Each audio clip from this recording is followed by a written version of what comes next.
John Nelson, age 44, was born and grew up in Elyria, Ohio.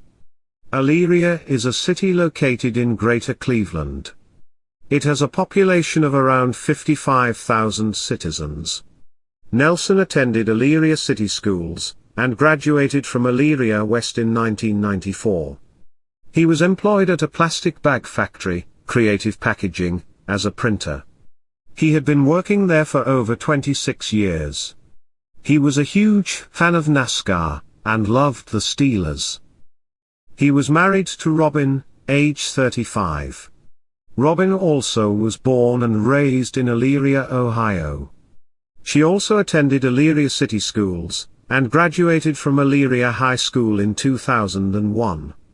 She attended the Church of Nazarene as a child.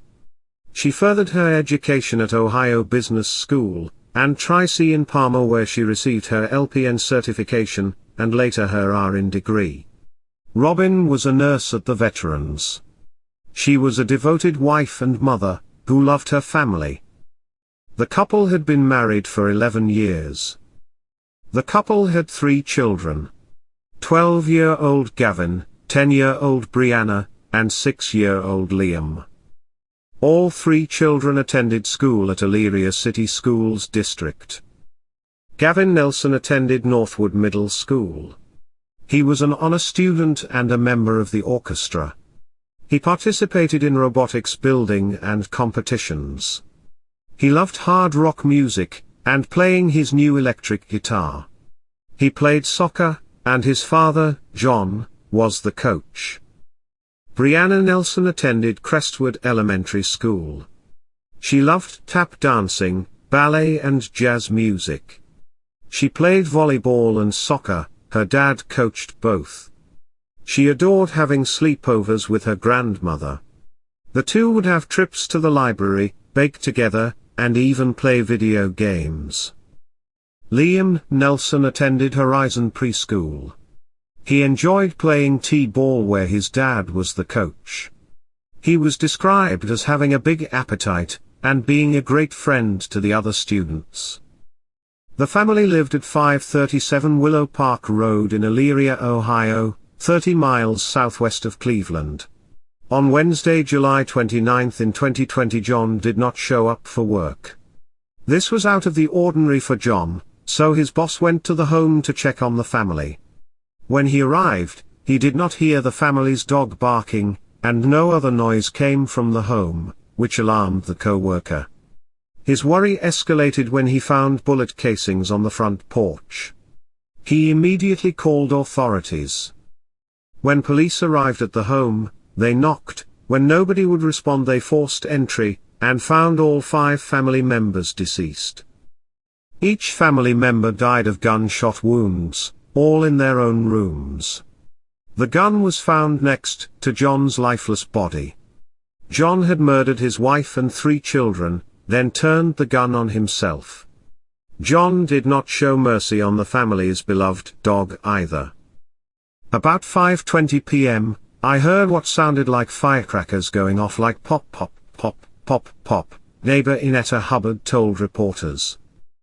Elyria Police Captain Bill Pelko told reporters in a press conference that Robin Nelson told family and friends she was moving out of the family home.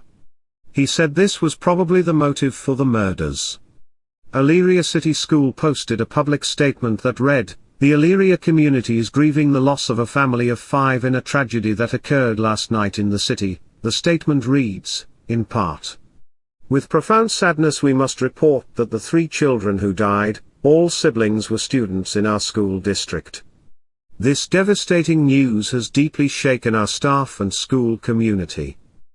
Ann Skloss, the Elyria School's superintendent, said in an open letter that the 3 Nelson children were deeply loved by their teachers, principals, fellow students, neighbors, friends and family. The people who love them could speak for hours at length at the irreplaceable goodness these young people brought to our school buildings, she continued. And there are truly no words adequate enough to describe the pain that arises from a tragedy of this immensity. Northwood Middle School gifted intervention specialist Michelle Vrooman-Kennett told reporters that Gavin was a hard-working and calm young man. She recalled how she met him through his honor classes, but worked closely with him when he was chosen to participate in the 6th grade spelling bee the year before.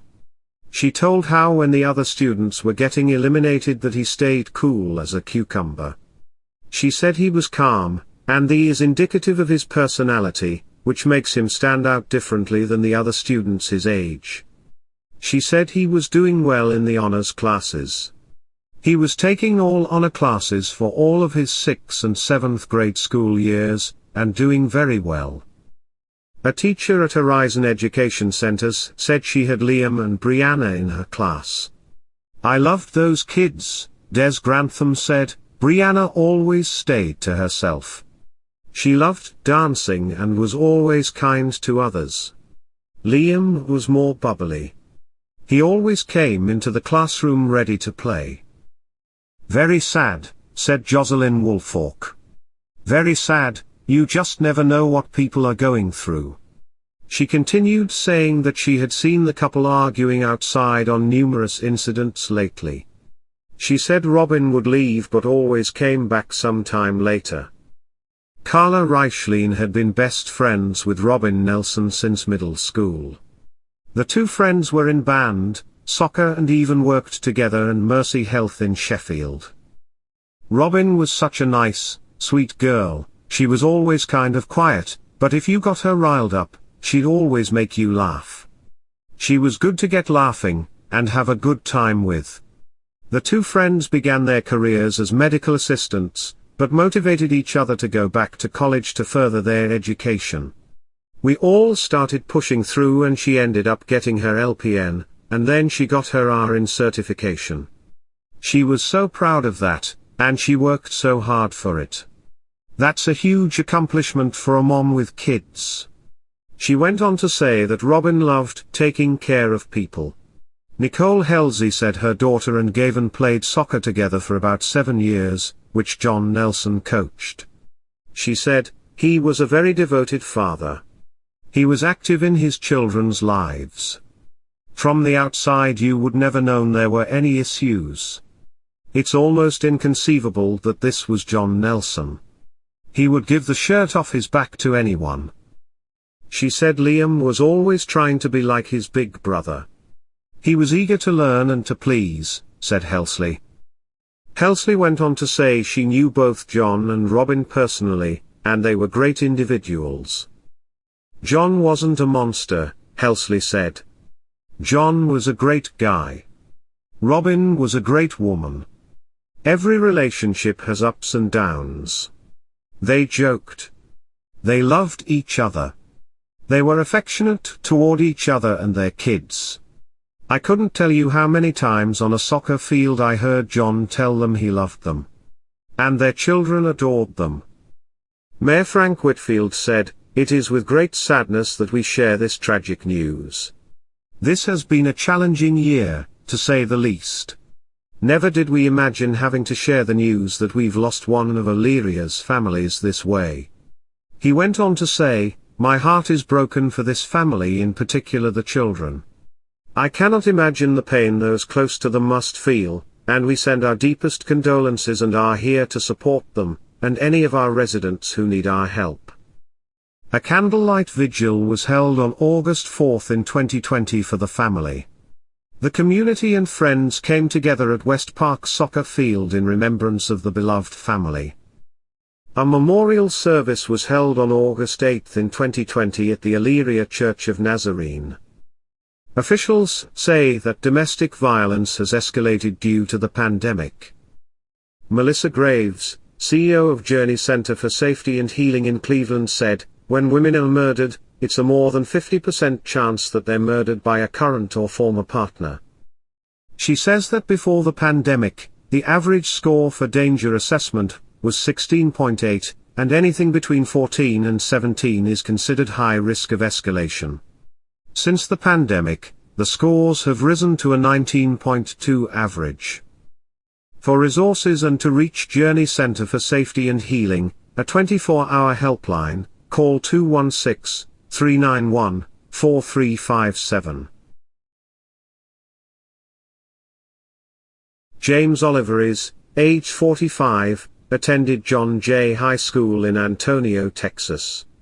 He studied at Hallmark Aviation before joining the U.S. Navy, where he served several years.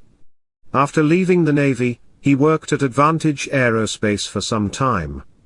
He currently works as a jet engine mechanic at Dallas Airmotive.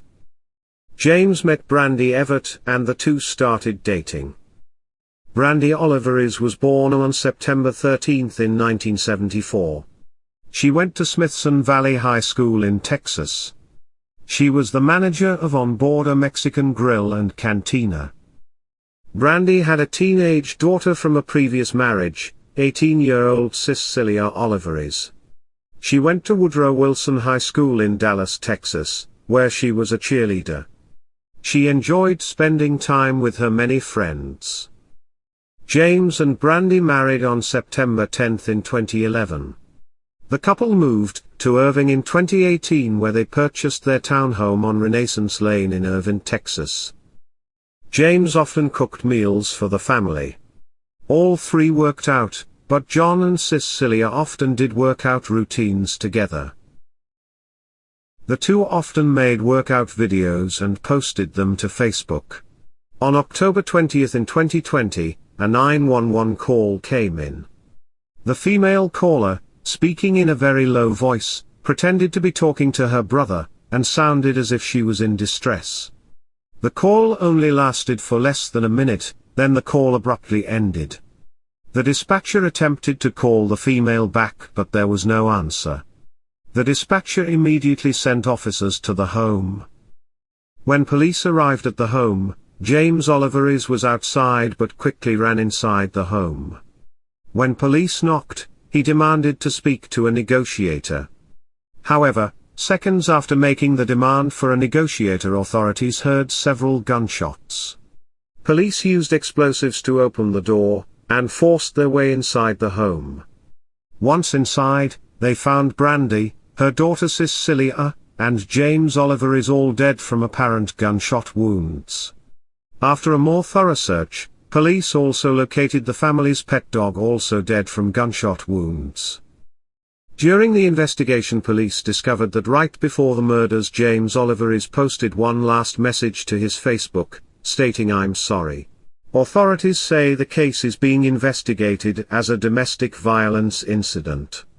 They confirmed that there were no previous calls to the home, and no history reported of any violence or abuse. There was no history of post-traumatic stress disorder or depression. Neighbors say the area is usually quiet. One neighbor said that because of how silent the neighborhood usually is, the gunshots and explosion from the police to enter the home was even more jarring. Another neighbor said they often would see one of the family members working out in the family's garage. And one neighbor said they often seen the man walking his dog around the neighborhood. Authorities never discovered the motive behind the murder-suicide. Police officer Reeves said in a press conference that the pandemic has led to an increase in domestic violence. That sometimes creates for hostile situations inside the home. He continued, "Be that advocate.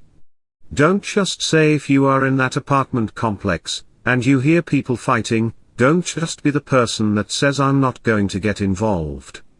You may be the only person who can save that individual's life." Information about the funeral or burial was never made public.